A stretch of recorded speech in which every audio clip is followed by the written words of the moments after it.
안양 석소교회에서 금요기도에 같이 기도할 수 있는 시간 허락해 주셔서 하나님께 감사하고 또 우리 성도 여러분께 감사합니다.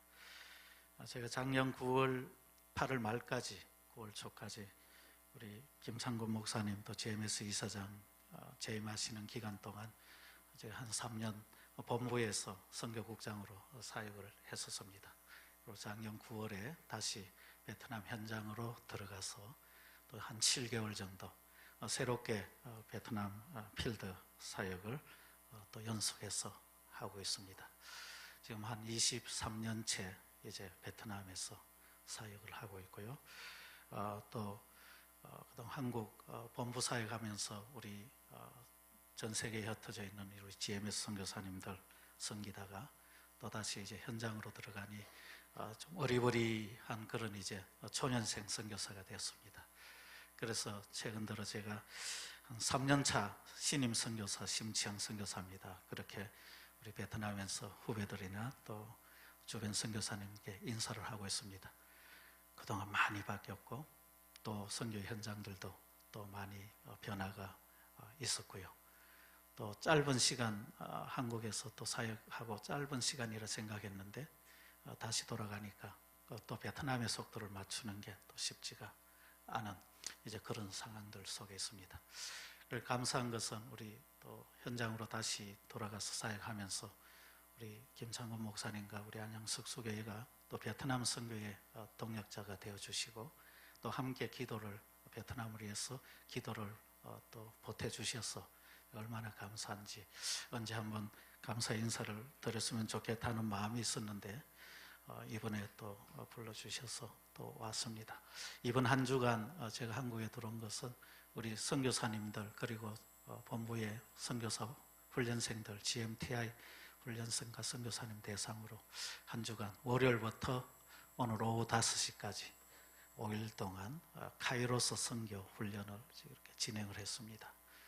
카이로스 선교 훈련을 통해서 한 주간 집중적으로 선교, 성경적 관점, 그리고 역사적 관점, 또 전략적 관점, 문화적 관점, 이 4가지 관점으로 선교를 다시 한번 정리하고 또 하나님의 선교를 위하여 오늘날 우리가 또 우리 교회가 또 성도들이 선교사들이 어떻게 사역해야 하는가 하는 것들을 압축되어진 한 주간의 시간 속에서 같이 강의하고 또 토의하고 또 활동하고 기도하면서 지내다가 지금 막 왔습니다.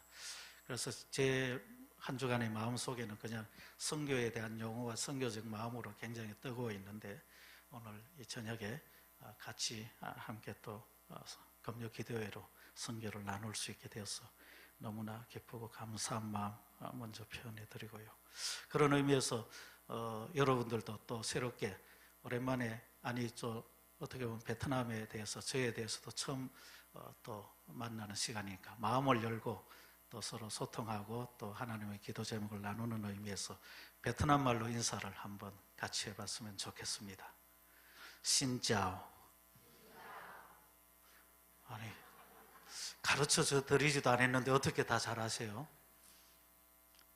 저희 파송교회보다도 더 베트남 말을 더 잘하시는 것 같아서 감사를 드립니다.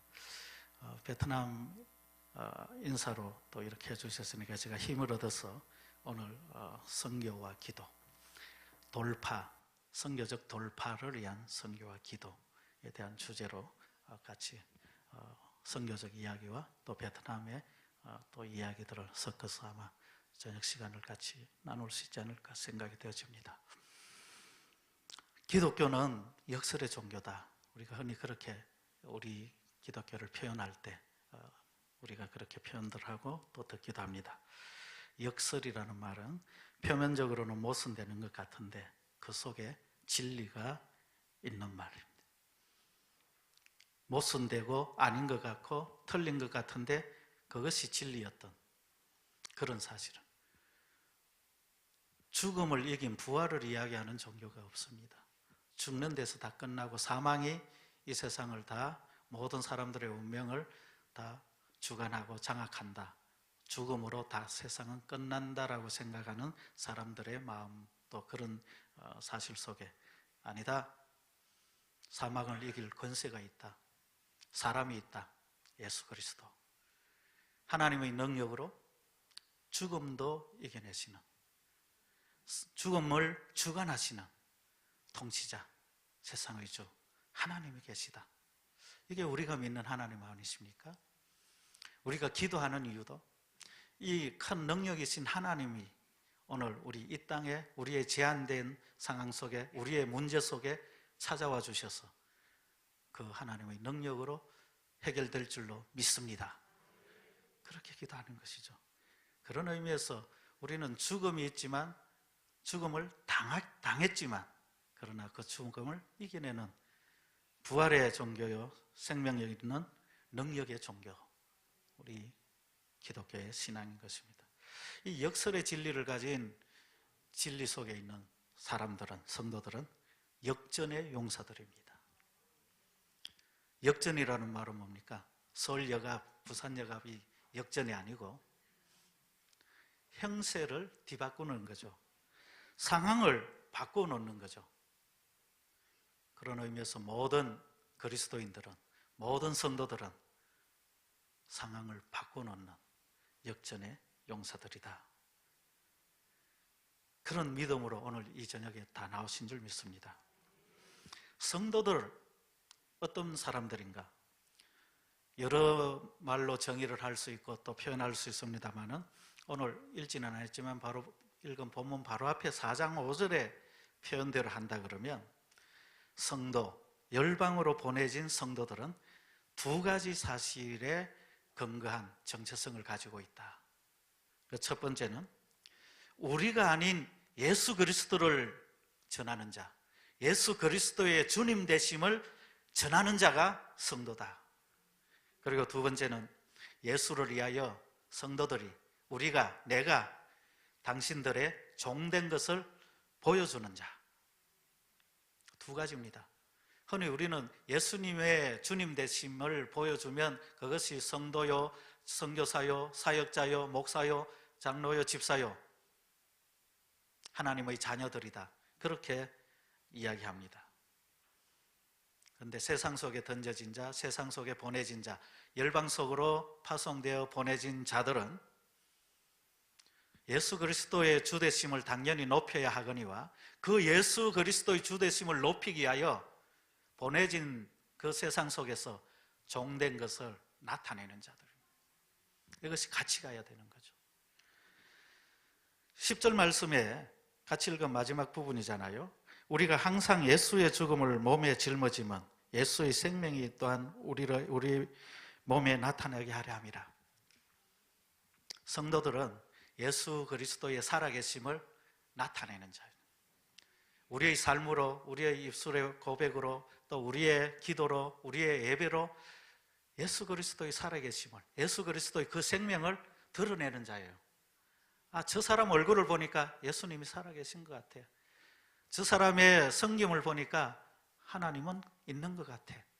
이게 성도들의 안면이잖아요. 그런데 그 예수의 생명을 나타내는 그 안면 뒷면에, 등 뒤에는 예수의 죽음을 짊어지고, 그렇게 이야기를 하고 있습니다. 주되심과 종됨, 예수의 생명과 예수의 죽음, 이게 함께 일체가 되어서 가는 삶, 그것이 성도의 삶이고 그게 열방으로 보내진 성도들의, 선교사들의 삶이라는 거죠. 어떻습니까? 여러분들은 안녕하십니까? 오늘도 여러분은 안녕하십니까?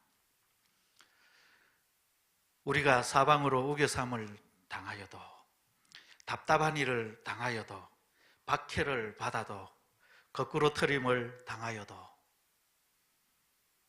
사도 바울이 고린도 교회를 향하여 서신을 쓰면서 우리의 상황들, 복음을 전가하는 그 여정 속에 이런 일들이 있다라는 것이죠.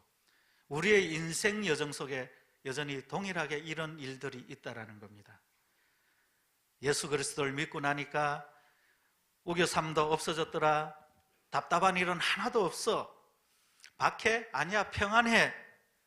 거꾸로 트림? 누가 감히 발을 걸어? 늘 나는 서 있는 자, 넘어지지 않는 자야.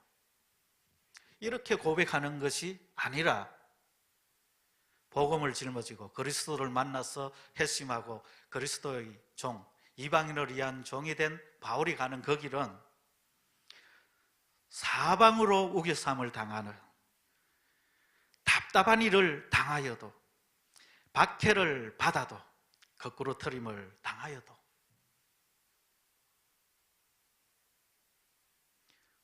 우겨쌈도 있고 답답한 일도 있고 박해도 있고 거꾸로 지기도 한다는 이야기입니다.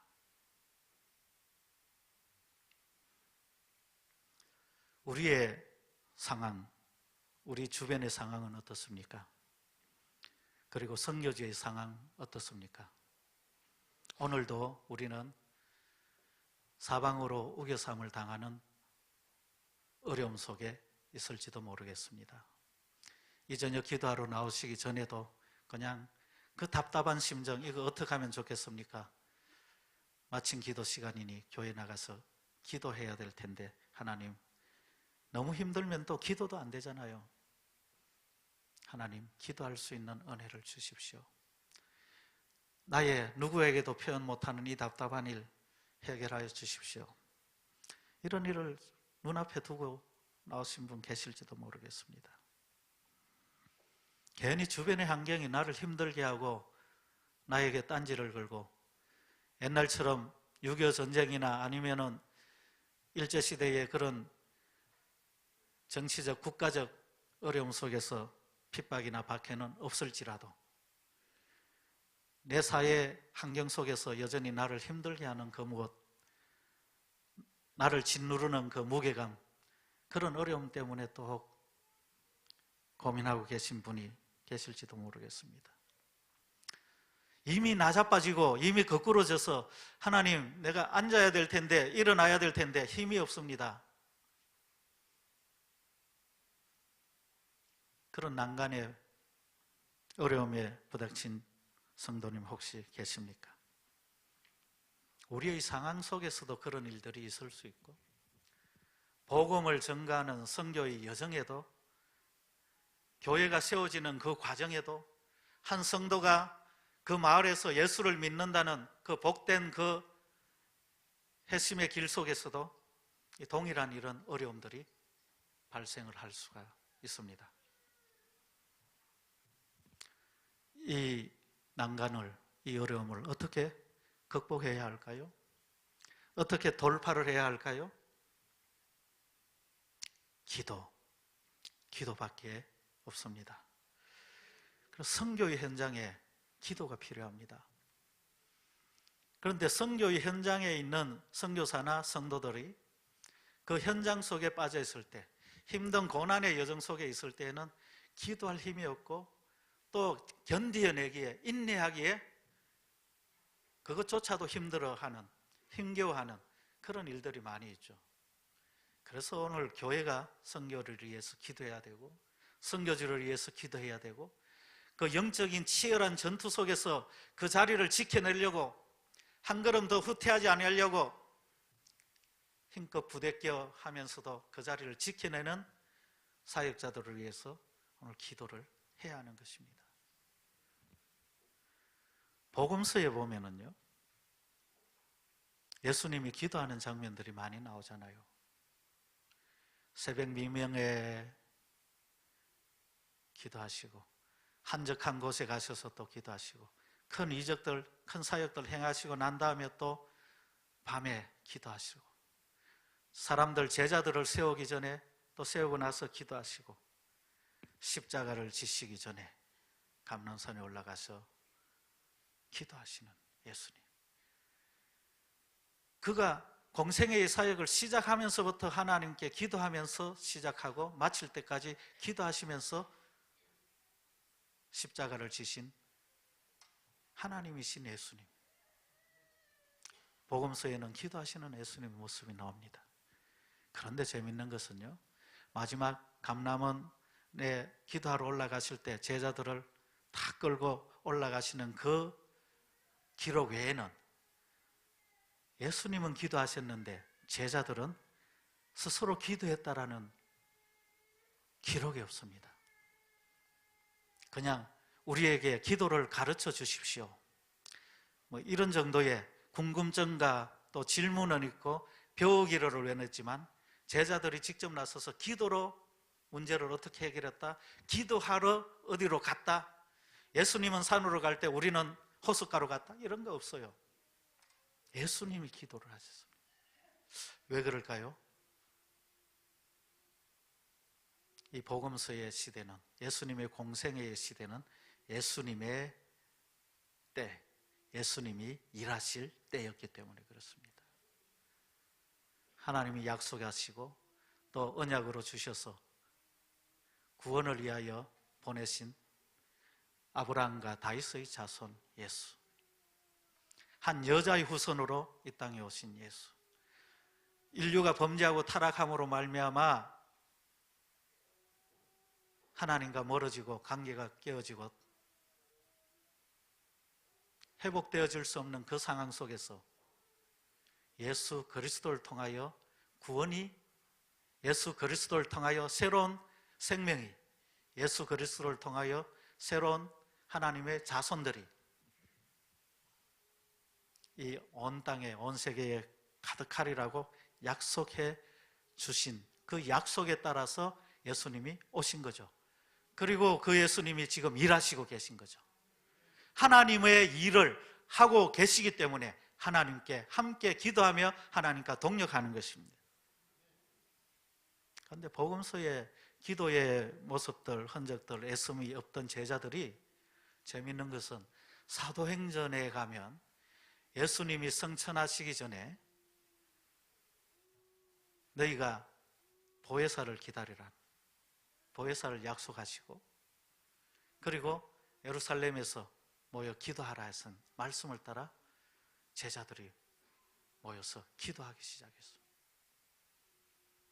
사도행전 때부터는, 그리고 주님이 성천하시고 주님이 일을 다 하시고 대위임령을 주시고 땅끝까지 이르러 내 정인되라고 말씀하시는 그 주님의 지상 대명령을 가진 이후부터는 제자들이 기도하는 기록들이 서술되고 있는 겁니다. 사도행전에 28장까지 있는데요, 사도행전 안에 제자들이 기도하는 모습이 30회 나오고 있습니다. 성령 받기 전에 열심히 기도하고, 성령 충만하니까 또 더 기도하고, 감옥에 갇혔을 때 기도하고, 때마다 시마다 능력을 행할 때마다 기도하고, 박해를 받은 자들이 기도하며 나아가고,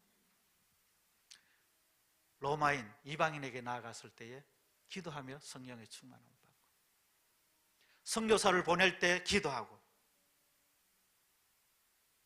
기도하는 제자들, 기도하는 교회의 모습입니다. 왜 그렇습니까? 제자들이 일할 때이기 때문에 그렇습니다. 예수 그리스도께서 위임해 주신 그 일, 모든 족속으로 제자를 삼으라, 만민에게 복음을 전파하라, 땅끝까지 이르러 내 증인이 되라 라고 교회에게, 성도들에게 주신 그 일이 있기 때문에, 그 일을 하기 위해서, 그리고 그 일을 할 때이기 때문에 기도하는 것입니다. 오늘 우리는 여기에 왜 모였습니까? 2019년 3월 29일 이 저녁에 왜 여기에 모였습니까? 이 교회는 하나님이 세우신 교회입니다. 하나님께서 이 교회를 통하여 모든 열방이, 모든 족속이, 만민이 구원받기를 원하시기 때문에 세워진 교회입니다.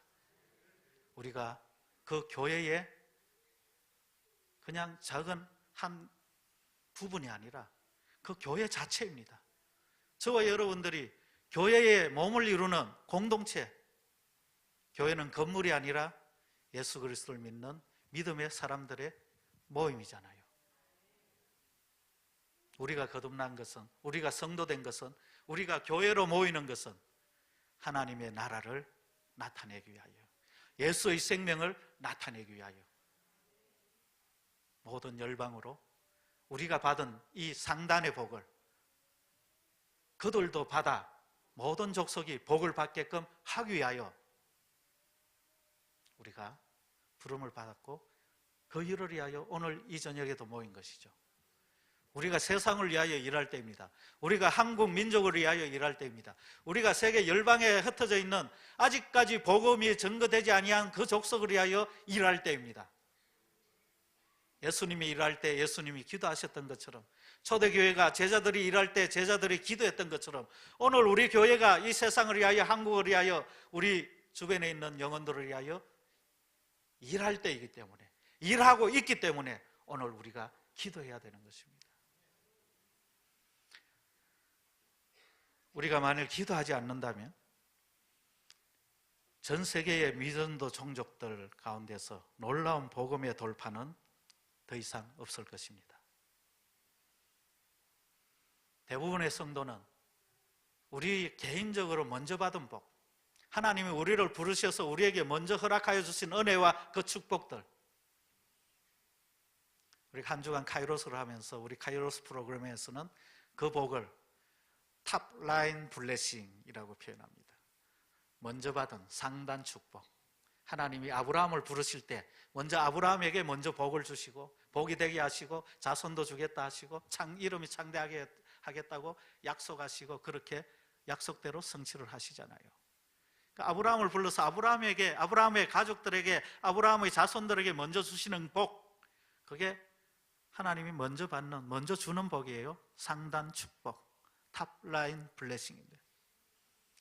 그런데 거기에서 끝나지 않고 너 자손이 잘 되고 너 민족이 잘 되면 돼 하는 정도가 아니라, 하나님은 이 언약의 말씀을 주실 때, 약속을 주실 때 이중구조로 주셨어요. 두 가지를 동시에 주셨어요.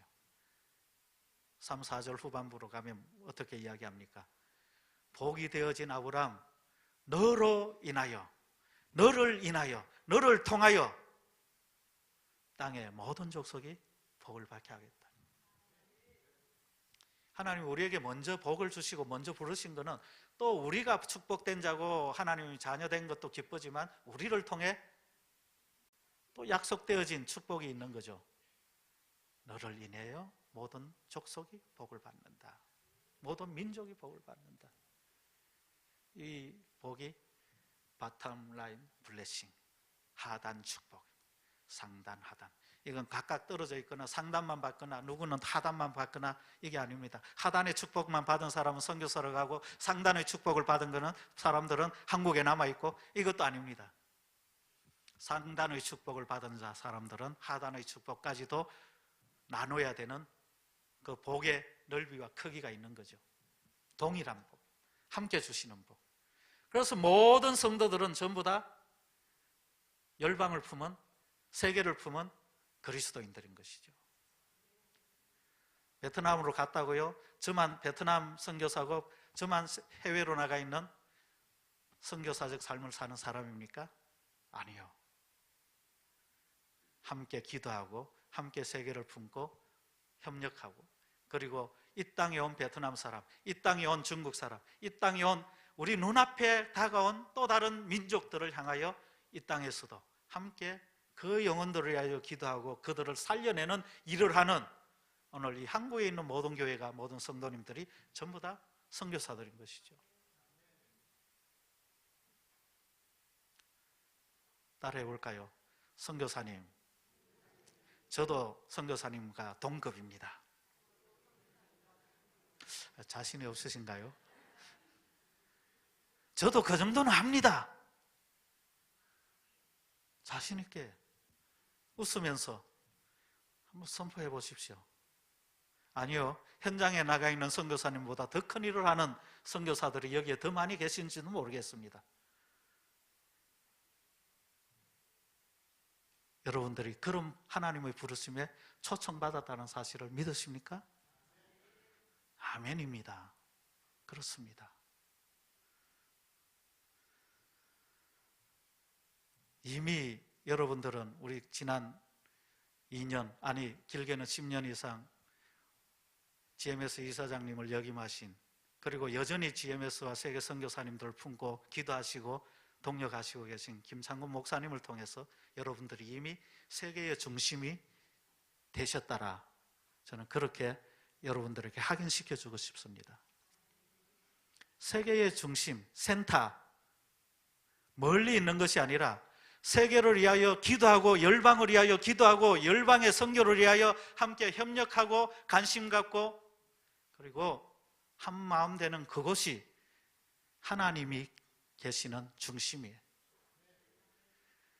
하나님의 구원, 하나님의 선교가 이루어지는 그곳, 거기가 세계의 중심 아닙니까? 우리가 예배드리는 것도 하나님의 임재 속에서 드려야 되는데, 그 하나님의 임재 가운데 나타나시는 그 하나님의 마음이 뭡니까?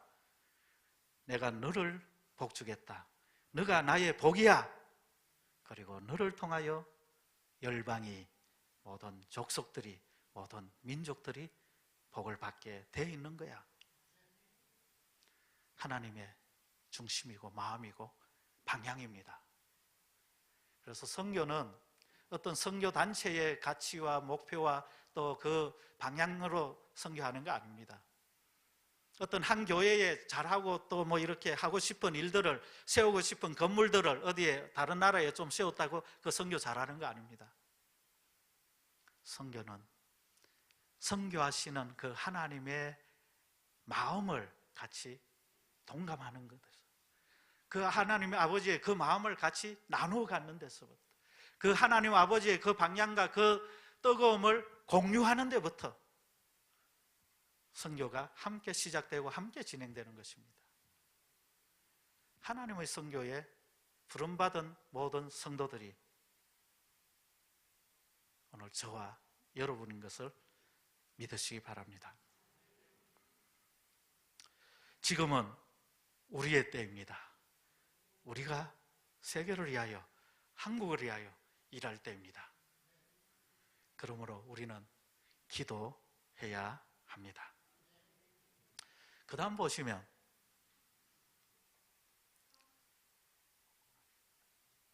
돌파, 극복.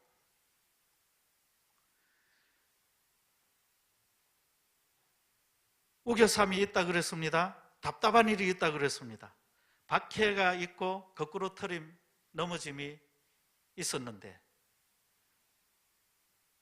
거기서 끝나는 것이 아니라 더 이상 쌓이지 않는다, 낙심하지 않는다, 버림받지도 않고 망하지도 않는다.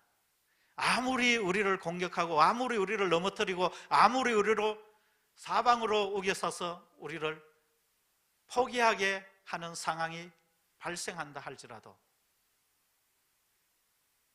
하나님의 일을 하는 사람들은 상단 축복과 하단 축복의 복으로 무장되어지고 그 복을 나누기 위하여 사명을 다하는 사람들은 넘어지지 않는 거죠.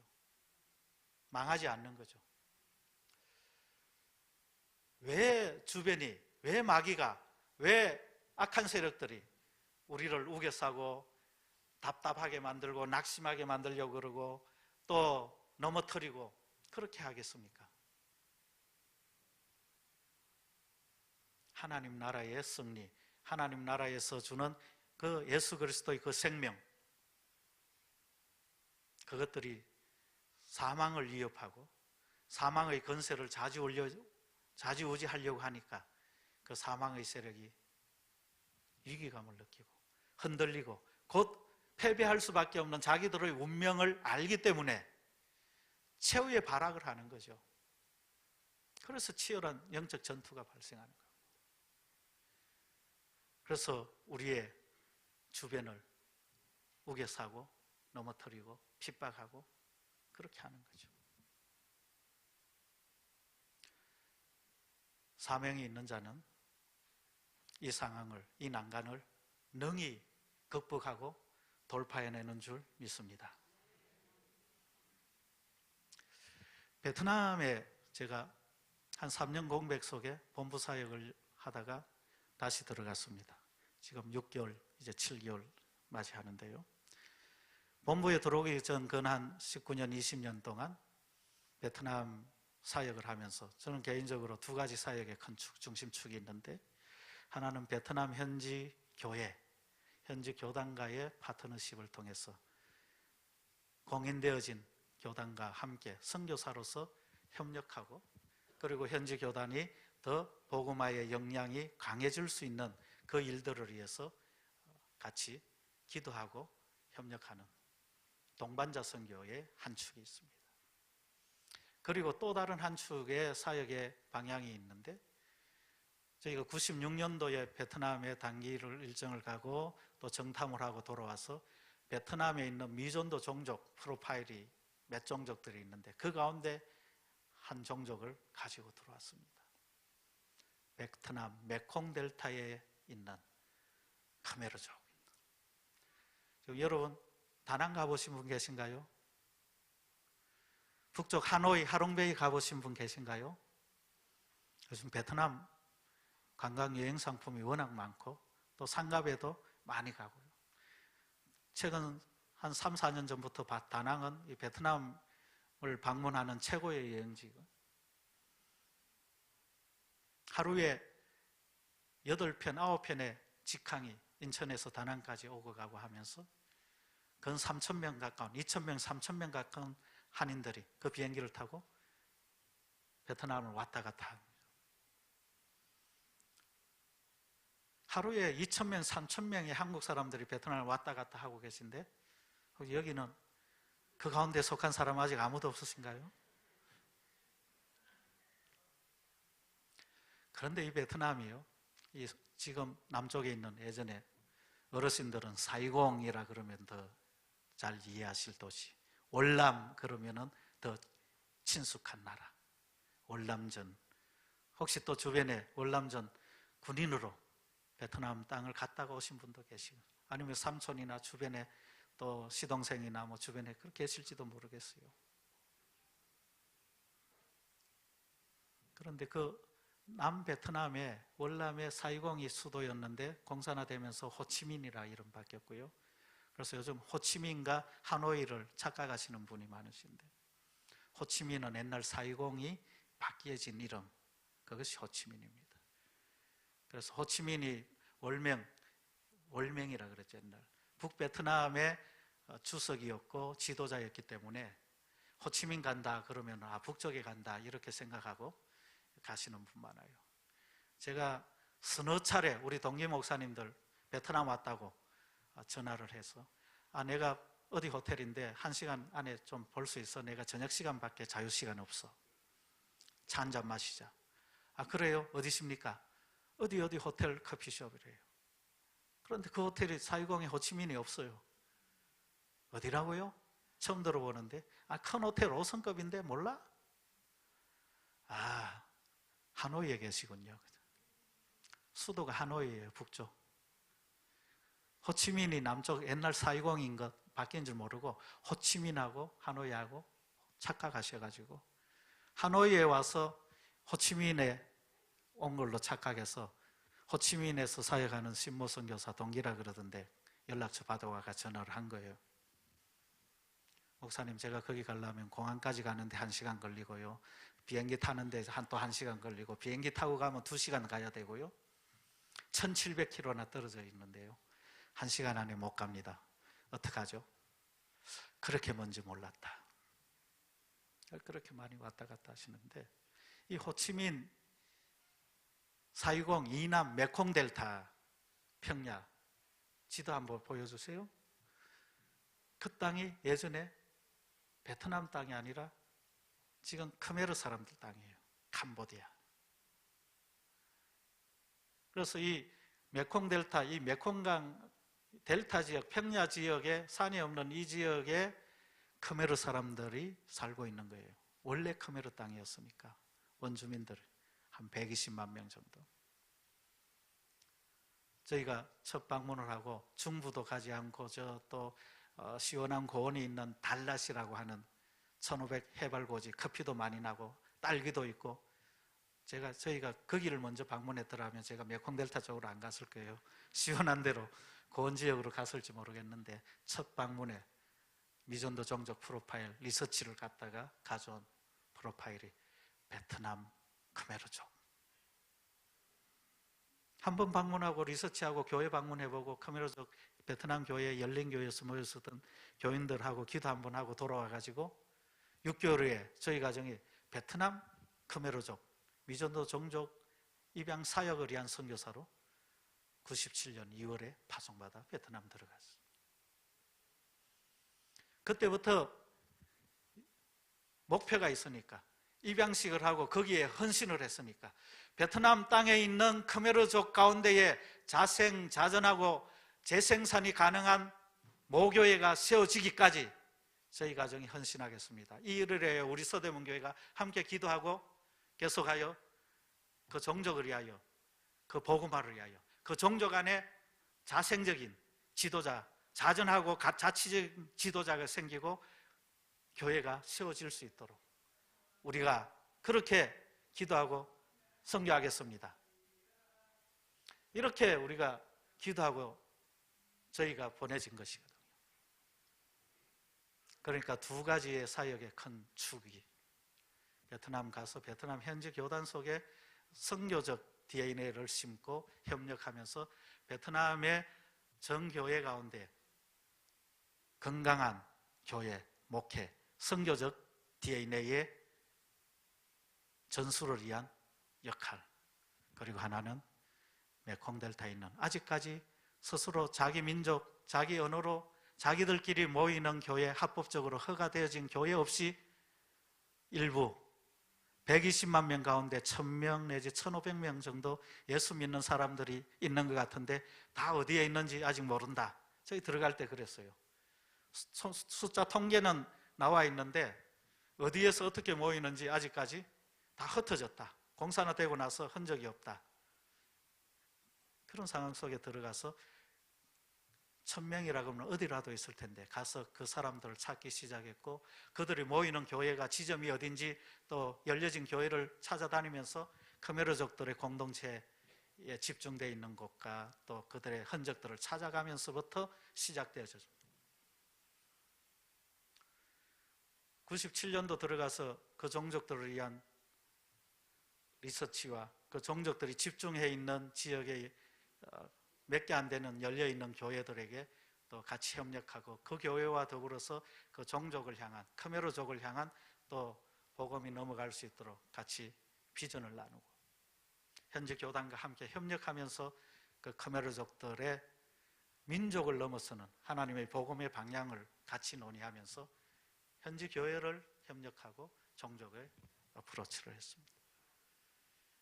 2006년도에 베트남 교회 안에 일부 예배를 드리던 khmer족 신자들도 있지만 그 교회가 너무 멀어서 못 가는, 그리고 khmer 말만 있고 khmer 사람들만 집중해 있는 거주지에서 첫 번째 첫소 모임으로 허가를 받아낸 연도가 2006년도입니다. 롱푸라는 지역에, 제가 이름을 말하고 뭐 해도 잘 여러분들이 어딘지 모르시지만 저 하여튼 메콩델타에 있는 지역에 빨간 지점 가운데, 화살표 가운데에 가로로 이렇게 세워진 부분 쪽에 있는 지역, 거기에서 2006년도 khmer족들만 자체로 모이고 khmer 말로 예배 드릴 수 있는 처소가 허가를 받아냈다니까요. 그런데 그게 2015년 12월에 그 한 10년 정도 자기 집을 내 집에서 예배드리고 판자로 되어진, 그리고 야자수입으로 지붕했던 그런 구멍이 퉁퉁 뚫려가지고 그냥 집인데 그 거실 속에서 자기 방은, 저 부엌과 방은 뒤쪽으로 3분의 1 정도, 그리고 3분의 2 큰 거실을 오픈해서 한 10년간 40명, 50명 애들까지 모였던 그 집을 제공하고 섬겼던 그 집 주인 사역자가 2005년 연초에 그렇게 이야기를 합니다. 전도사님, 첫 번째 신학교를 졸업한 전도사님한테, 전도사님, 만일 우리가 이 새로운 예배처소, 우리 집도 허물고 막 바람도 들고 막 그렇긴 한데 새로운 예배처소를 지을 수 있다면 제가 저희 집 땅을 딱 절반을 잘라가지고 교회당 건축할 수 있는 부지로 주겠습니다. 어떻게 해요? 당신 집은? 그 집이 이렇게 땅에 있으면 딱 가운데 집이 있거든요. 그러니까 만일 교회 예배실로 지을 수 있다 그러면 딱 절반 해서 이쪽 절반 5m, 24m 하여튼 길쭉하게 여기에 예배실을 지으시면 우리 요 절반 있는 이 나무로 지은 집이니까 저희 집은 이 반쪽으로 옮겨서 이쪽 교회 옆에 우리 집을 옮기고 또 이쪽은 교회로 예배당으로 사용하고 저희는 그래서 자기 집에 자기 땅에 절반을 예배당을 짓겠다면 하나님께 드리겠습니다. 그렇게 헌신되어진 그분 때문에 그리고 그 집에서 10년을 모였고 예배를 드려왔었기 때문에 그것이 예배실이 예배당이 지어진 교회가 되었어요. 능만이라고 하는 시골 khmero족 마을 가난한 농촌의 khmero족 사람들이 헌금을 하고 그 소식을 들은 호치민에 있는 베트남 큰 교회들이 또 아는 친척이나 또 기도 제목을 듣고 헌금도 하고 그렇게 헌금이 모아지면서 기도하고 교회를 짓는 열심히 쌓아질 때 때마침 하나님이 또 저희 동기 목사님 파송 협력하시는 교회 울산의 명성교회에서 거기는 10,000불, 20,000불씩 가정별로 아니면은 뭐 이렇게 몇 사람씩 개인별로 동남아시아 필리핀, 태국, 중국 많은 곳에 이 처소 단위에 그 정도 예산되는 데에 헌금들을 이렇게 해서 40몇 번째인가 그런데 마침 이 소식이 전해지니까 거기 우리가 46번째인가 7번째인가 우리가 거기에 하고 싶습니다. 이렇게 연결돼서 2015년 12월에 헌당식을 드렸어요. khmero족 예배 처소로 처음으로 블록으로 된 예배당을 갖게 된 거죠. 그 다음 일에 보시면요. 이 지도 속에 처음 저희가 들어갔을 때 종족 프로파일을 가지고 왔을 때 그리고 97년 파송받아 가서 그 khmero족들을 입양하고 갔기 때문에 성도가 있든 없든 아니면은 어디에 모이는지 잘 모르지만 어디에 흩어져 있는지 모르지만 저희는 그때부터 기도 대상이 있고 섬겨야 될 대상이 있고 전도해야 될 대상이 있잖아요. 매달 2박 3일 어느 하는 중에도 차량을 해서 렌트해서 답사로 지역을 가고 주일 때마다 또 이렇게 버스를 타고 지방을 가고 그 khmero족 집중되어 있는 지역에 늘 왔다 갔다 하는 그 일을 하기를 근 10년 가까이 됐을 때 예배당이 세워졌는데요. 그리고 2015년 그 예배당이 세워지고 나서 2015년 연말에 제가 본부 국장 발령을 받아가 들어왔습니다. 그때 7개 정도의 khmero족 자체 마을에서 집에서 모이는 예배 처소들이 정도 있었어요.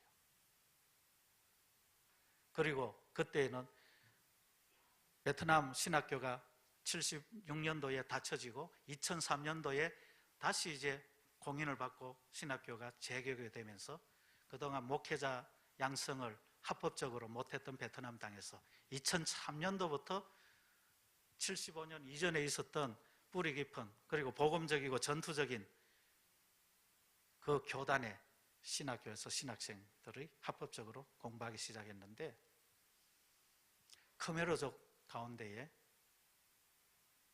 사기생들 2003년, 5년, 7년, 9년, 2009년도에 대학생 때부터 만나서 장학금을 주고 또 khmero족 대학생이었어. 그리고 관계를 하고 직장 다녔을 때 또 캄보디아에 해외에 파견되었을 때 캄보디아 선교사님께 또 훈련을 위임하고 다시 돌아왔을 때에 그 khmero족이기 때문에 그 한 사람을 위해서 3년을 제자 공부를 했는데 훈련을 했는데 그 3년 동안 7명 내지 10명 정도의 청년들을 사실은 그 소그룹 가운데 khmer 그 청년 때문에 함께 같은 교회에 있는 청년들을 모아서 3년을 제자공 훈련을 했습니다. 그런데 이때에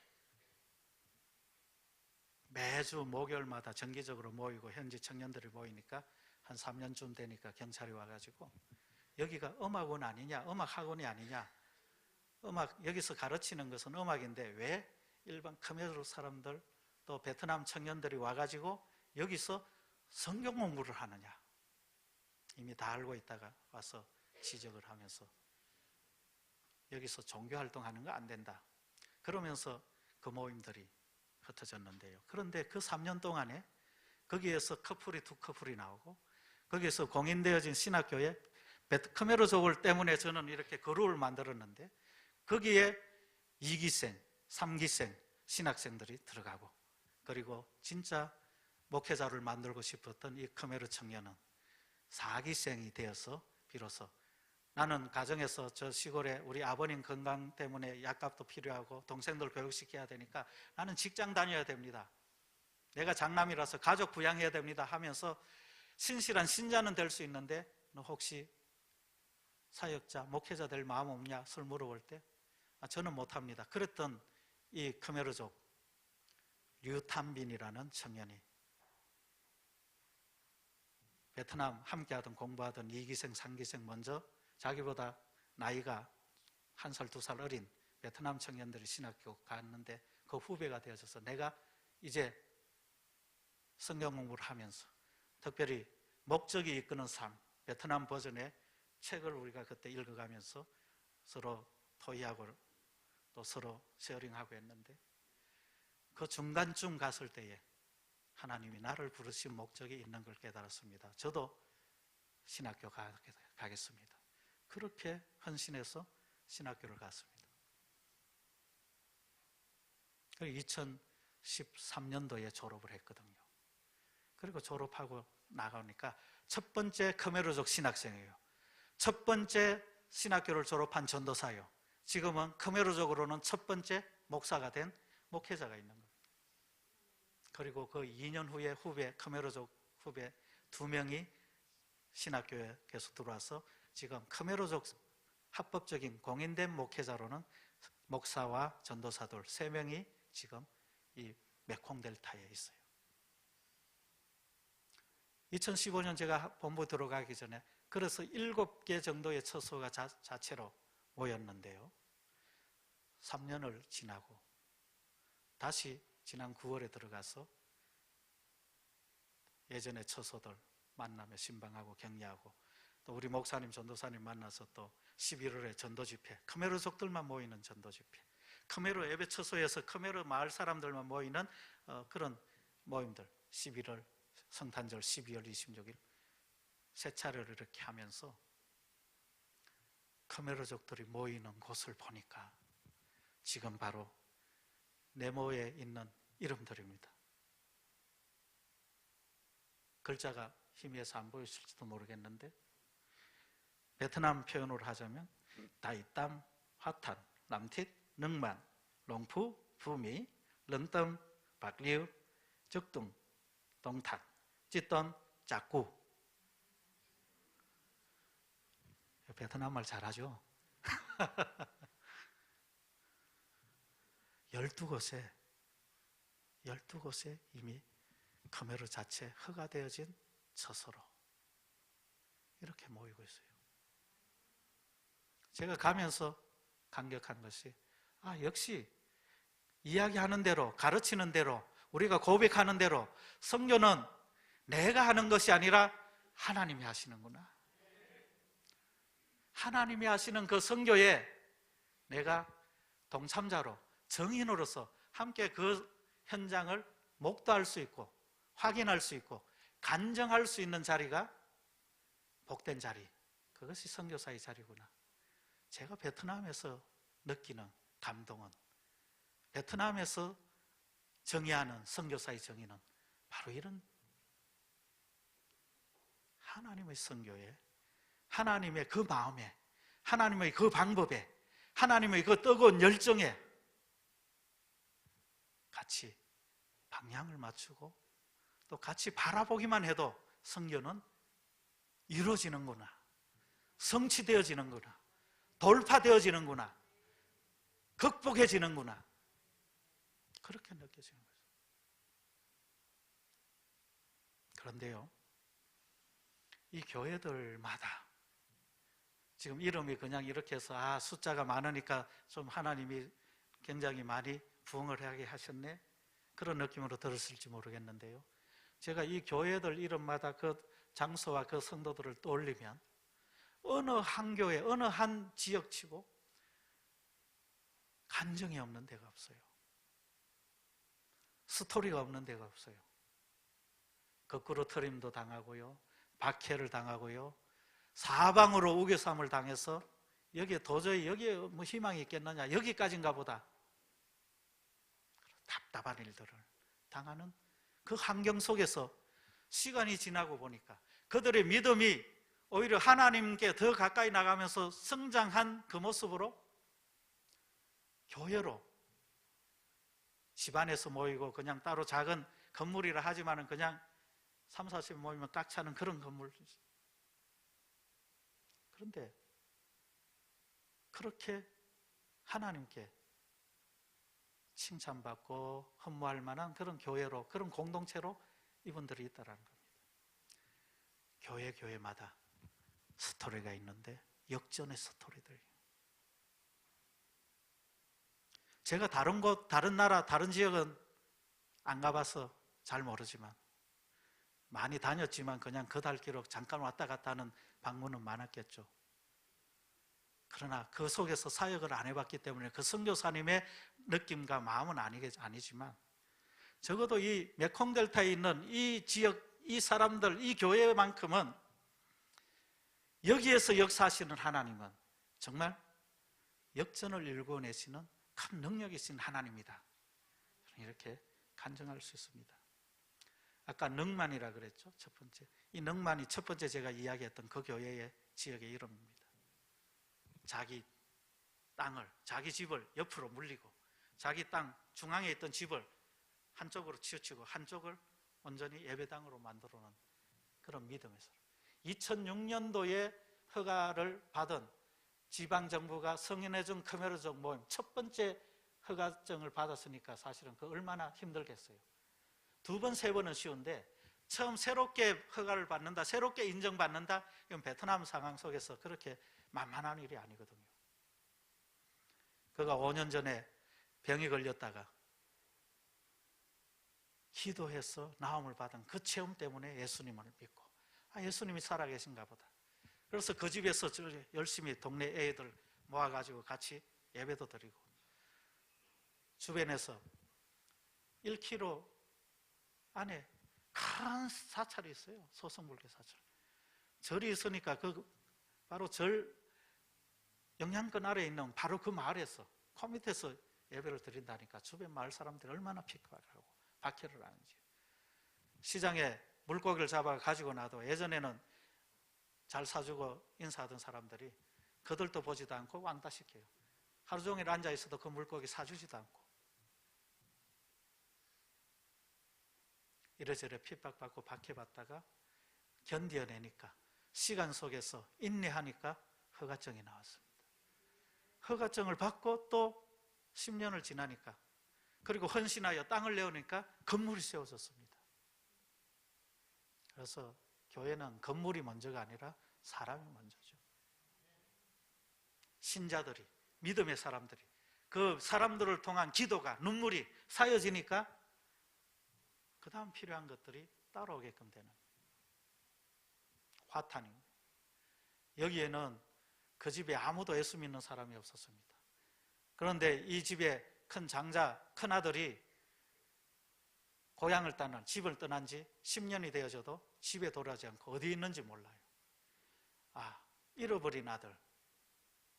그 어머니가, 그 동생들이 애타게 명절 때마다 찾았던 그 아들이 10년 만에 돌아왔어요. 너가 살아있었구나. 그동안 어떻게 된 거야?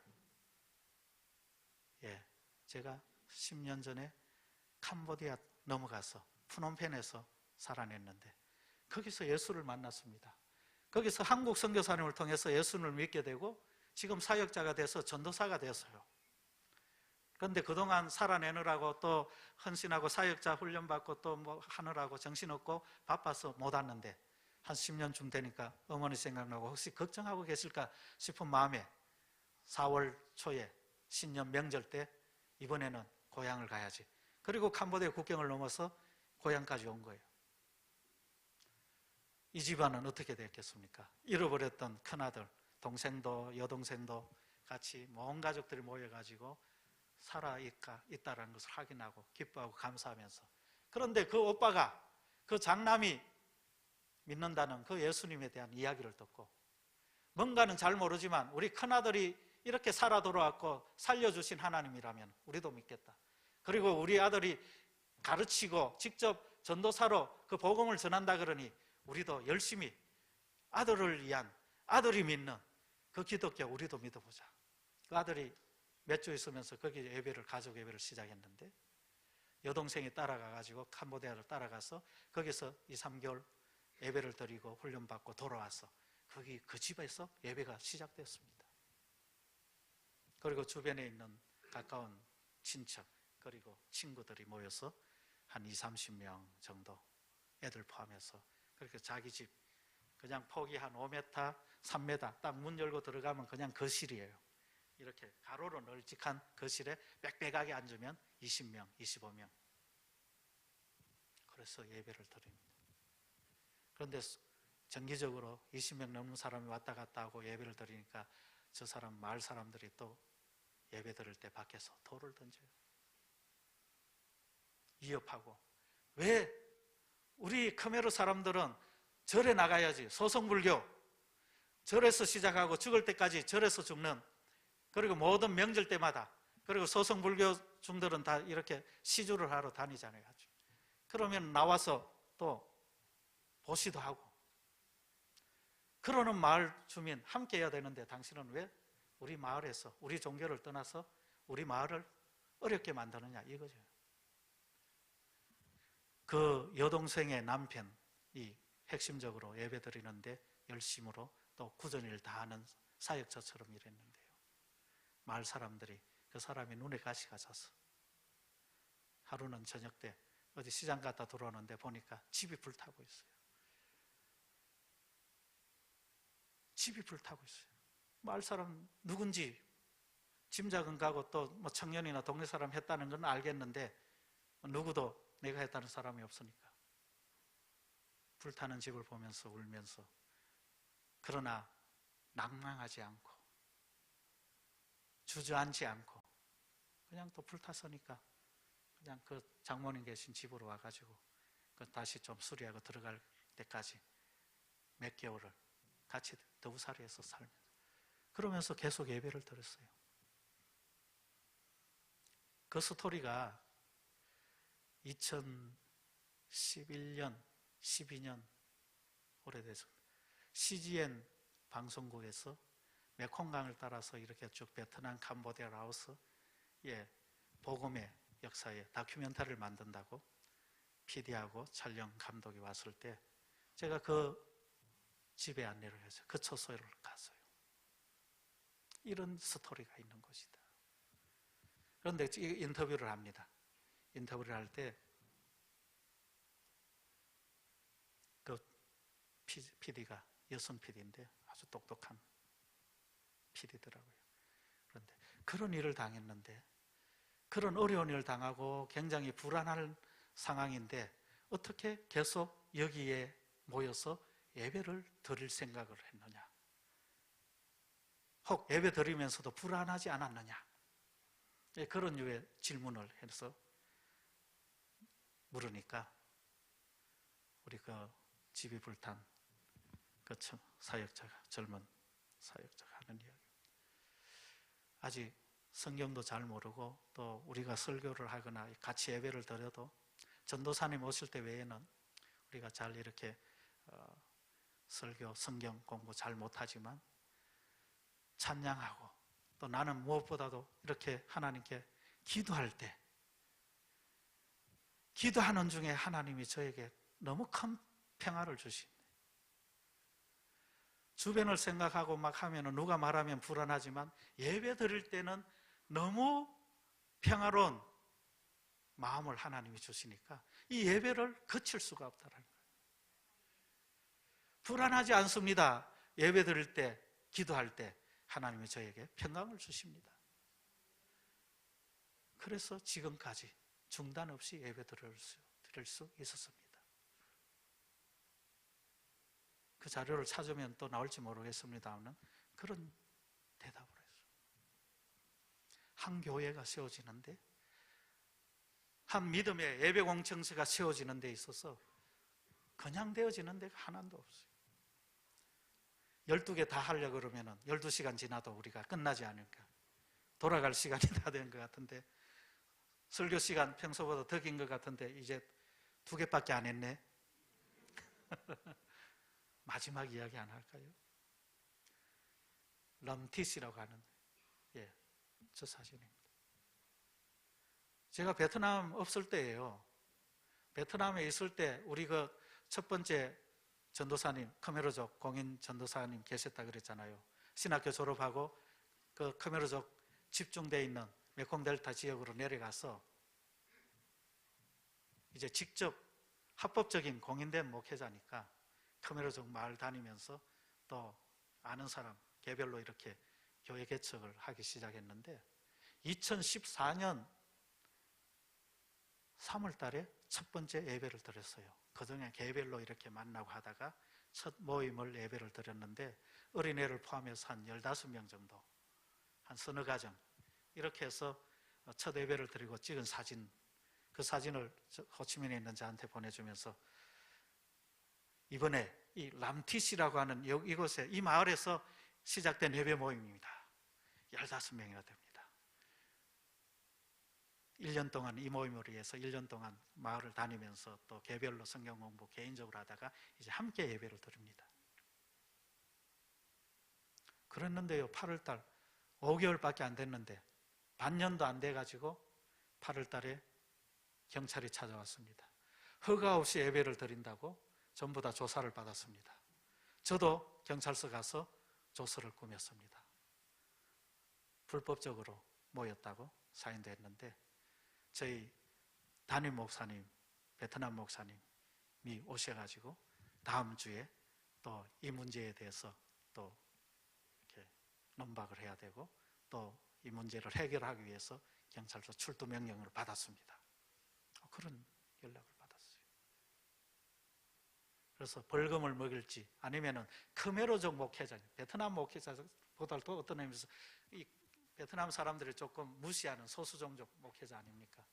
그래서 조금 더 이 베트남 공안들이 어렵게 만들 수 있는데, 그래도 베트남 목사님 오셔서 잘 해결을 하고, 허가 없이 절차 없이 모이게 된 것을 시정을 해서 앞으로 허가를 받을 때까지 우리 본교회로 와서 예배 드리도록 지도하겠다.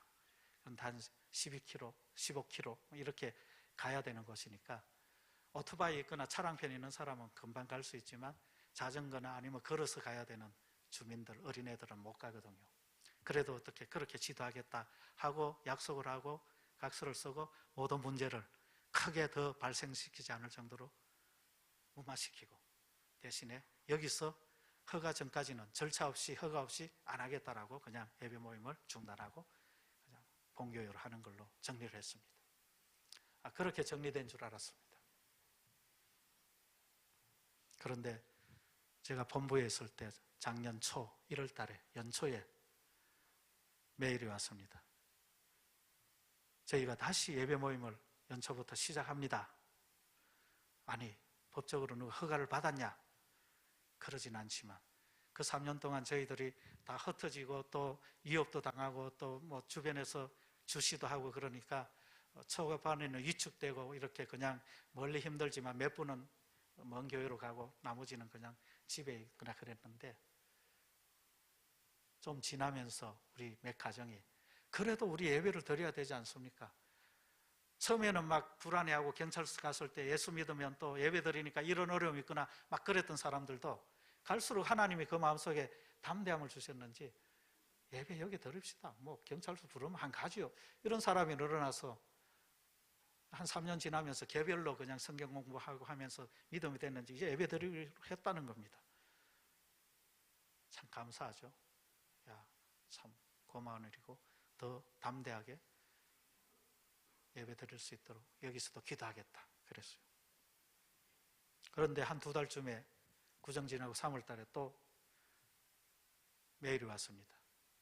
그런데 거기에 사진까지 보냈는데 지금 저거는 새롭게 지어진 하얀 건물이 2018년 8월 달의 모습입니다. 그런데 그 옆에 파란색 붙어있는 게 있는데 저게 베트남 카페입니다. 시골의 카페. 그냥 이렇게 작은 의자 놓고 그냥 베트남에 진한 커피 주고 음료수 팔고 하는. 그런데 저 카페의 주인이 예배 모임 중에 한 사람인데 1월 달부터 우리 카페의 공간에 그냥 같이 예배 드리자 했는데 예배를 드려보니까 주변도 손님도 가끔 왔다 갔다 하고 불편하고 하니까 카페 옆에 붙어있는 공터가 있는데 자기 땅이래요. 그리고 저 옆에는 또 다른 집이 있고 이 공터 사이에 그냥 벽돌 올려가지고 우리 땅이니까 여기 그냥 예배실 지읍시다 이래 된 거예요. 그러니까 그렇게 해서 총회 목사님 모여가지고 한번 방문했을 때 같이 기도하고 예배했더니 그 총회 목사님이 임원 목사님이 다시 사이공 가서 이렇게 khmer족 가운데 예배를 드리는 열정을 보고 감동받고 가셔가지고 또 사이공에 있는 교회 몇 군데 이야기하니까 거기서 또 헌금을 보내주고 이 카페 주인이나 우리 성도들이 또 자기들이 푼 돈 모아가지고 헌금을 해서 벽돌이 건 한 3분의 2쯤 올라가 있는 사진을 보내온 거예요. 벽돌이 또 쌓여있는 이렇게 건물을 짓고 제가 그 사진을 보면서 눈물이 핑 돌았어요. 하나님이 내가 빠져 있어도 선교사가 없어도 하나님이 이 민족을 통해서 이 민족이 지도하고 이 민족이 스스로 기도하고 이 민족이 스스로 예배 모이고 이 민족이 스스로 건축까지 하는구나. 그런데 아직 이렇게 남아있는 부분 이렇게 있는데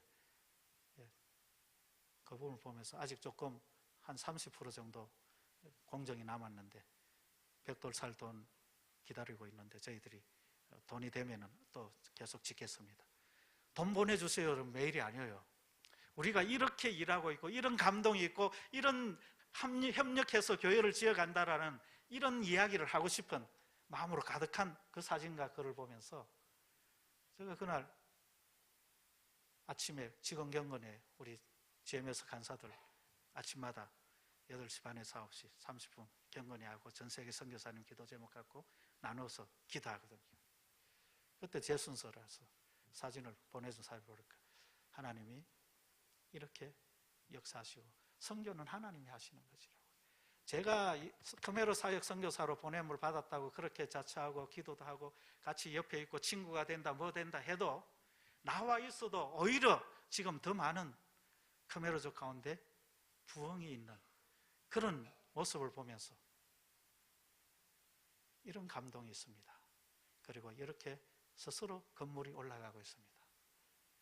그런데 이 내용 가운데 얼마가 필요하다 또 뭐가 모자란다는 내용은 아무것도 없지만 제가 볼 때에 제 몫이 있는 것 같아서 당장 지금 신학교 음악 강의를 위해서 베트남 가 있는 제 아내한테 어젯밤에 전화를 해서 혹시 집에 있는 또 돈이 있으면 벽돌 살 수 있는 돈 좀 보내면 좋겠다.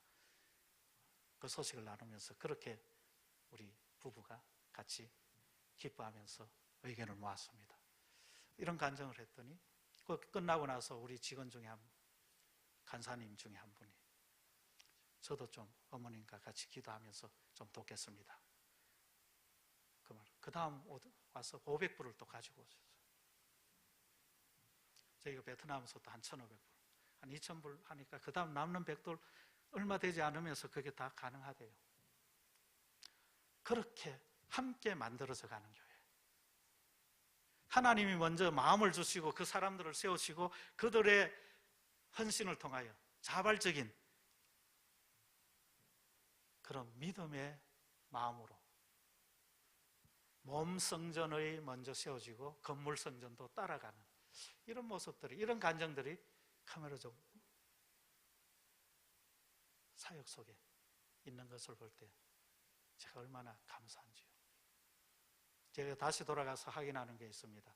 20년 전에는, 또 처음 갔을 때는 그냥 카메라족 가운데 믿는 사람 찾아다닌다고, 카메라족 학생들 가운데 고등학생이나 아니면 대학생 있으면 목사님들 좀 소개해 주세요, 장학금 드릴게요, 막 이렇게부터 해서 그냥 어떻게든 연결을 하려고 그렇게 갔던, 그렇게 시작되어졌던, 그리고 몇 군데 모이는 데 가서 정기적으로 가면서 그 카메라족인들을 위하여 그 교회를, 베트남 교회를 같이 협력하고 만나고, 그 교회를 통하여 또 주변의 카메라족 사역이 이루어질 수 있도록 그렇게 시작했던 작은 무리, 작은 점 하나, 포인트가 돼.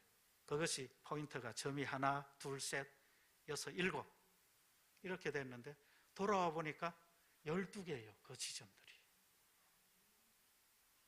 카메라족 자체로 모이는 데가 8개.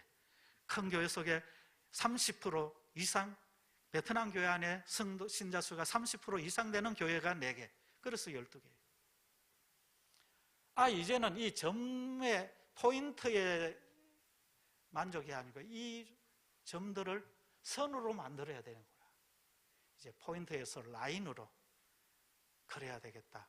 그래서 가자마자 지금 몇 개월 안 됐는데 숱하게 시간만 내면 버스 타고 내려가고 차 끌고 내려가고 아니면 행사에서 내려가고 왔다 갔다 하면서 지금 카메라 루트를, 길을 만들고 있어요. 이 카메라족들이 네트워크가 되어지고 함께 연합하고 함께 성장하고 함께 배움을 받고 함께 전도하는 카메라 루트. 그래서 지금 메콩 델타에는 카메라 루트가 생겨나기 시작했습니다.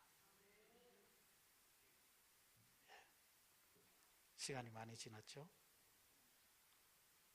우리 부목사님이 저한테 충분한 시간을 주셨습니다. 9시 20분까지 해도 되고 30분까지 해도 되고 하실 만큼 하십시오. 그리고 기도하면 됩니다. 이렇게 해서 제가 편안하게 지금까지 베트남의 이야기를 할 수가 있었습니다. 지금 제 가슴 속에 고백할 수 있는 표현이 있다 그러면, 선교는 우리의 것이고 나의 것이고 나의 부담인 줄 알았는데 하나님의 마음이었고 하나님의 선교였습니다. 내가 한다 했을 때는 부담이고 내가 한다 했을 때는 안 되고 못하고 실패하고 우겨쌈을 당해서 낙심되어서 답답해서 힘들었는데, 큰 능력 대신 하나님이 하신다고 하니까, 하나님의 일이라니까, 약속하신 하나님은 반드시 성취하시는 하나님이시기 때문에 이 선교는 하나님의 뜻대로 되는 선교다 고백하는 이 고백입니다. 여러분들에게 힘든 일 있습니까? 여러분이 지금 긴급하게 기도해야 될 답답한 일들이 있습니까? 아니, 주저앉아서 일어나지 못할 만큼 어렵고 힘든 일 때문에 여러분 기도조차도 안 되시는 분, 겨우 이 자리에 나와 앉아 계신 분 계십니까? 여러분을 만드시고 부르시고 세우신 하나님, 그 손안에 평안히 설 수 있는 믿음 있으시길 바랍니다. 나의 일 같은데, 나의 고민 같은데 그것 다 하나님의 일입니다. 하나님이 해결해 주실 겁니다. 하나님이 일하고 계십니다. 오늘 이 저녁에 우리 한국의 모든 교회가, 열방에 있는 하나님의 모든 교회들이, 그리고 열방으로 보낸 모든 성도들이, 그리고 오늘 이 자리에 모인 우리 안양석수교의 모든 성도들이 하나님께, 큰 능력 되신 하나님께 붙잡혀 있는 성도인 것을 고백하면서 우리의 모든 문제도, 한국 교회의 모든 문제도, 한국 영혼에 대한 모든 어려움들도, 숙제들도, 그리고 세계 열방을 위한 선교에 대한 모든 기도의 제목들도 하나님 일이니 하나님 책임지실 줄 믿습니다. 저는 그 능력 안에 그냥 앉아서 하나님의 일을 목도하며 간증하며 그것을 증거하는 일에 힘쓰는 동력자 되게 해주십시오. 그렇게 기도하며 하나님께 나아갔으면 좋겠습니다. 오늘 우리 함께 기도했으면 좋겠습니다. 나의 문제에 있었던 것, 이것도 주님의 것인 것 주님께 올려드립니다. 세계 선교를 위하여 기도하는 것, 그것이 꼭 물질로나 어떤 특별한 사람을 통해서 아니라 그저 내가 주의 손에 잡혀 있을 때 주께서 하시는 일이 곧 하나님의 선교요, 나는 하나님의 선교사로 살 수 있다는 것 고백했으면 좋겠습니다. 답답하고 또 넘어지고 또 힘든 일이 있어도 큰 보배 되신 하나님, 그 능력 속에서 돌파되어지고 승리되어질 줄 믿습니다. 이렇게 고백하며 하나님께 오늘 모든 문제를 내어놓고 주께 나아가는 기도를 올려드리겠습니다. 주여 한번 부르고 기도합니다. 주여! 아버지 하나님, 은혜를 감사합니다. 저희들 가운데 은혜를 허락하셔서 주의 사명자로 부르시고 주의 은혜로 저희들 하나님의 백성 되게 하시고 먼저 복을 주셔서 우리를 통하여 열방 민족 가운데 복이 되게 하시는 하나님의 큰 뜻을 저희들 속에 발견하게 하심을 감사를 드립니다. 우리가 선교사로 부름을 받고 선교사적인 삶을 사는 것은 특정한 어떤 사람이 아니라 모든 거듭난 성령 가운데 거듭난 모든 성도들이 하나님의 부르심에 합한 정인으로 살아가도록 부르심을 받은 것 오늘 저희들이 고백합니다. 우리 가운데의 어려운 것들, 우리 가운데에 우리를 힘들게 하는 것들, 우리를 넘어뜨리게 하는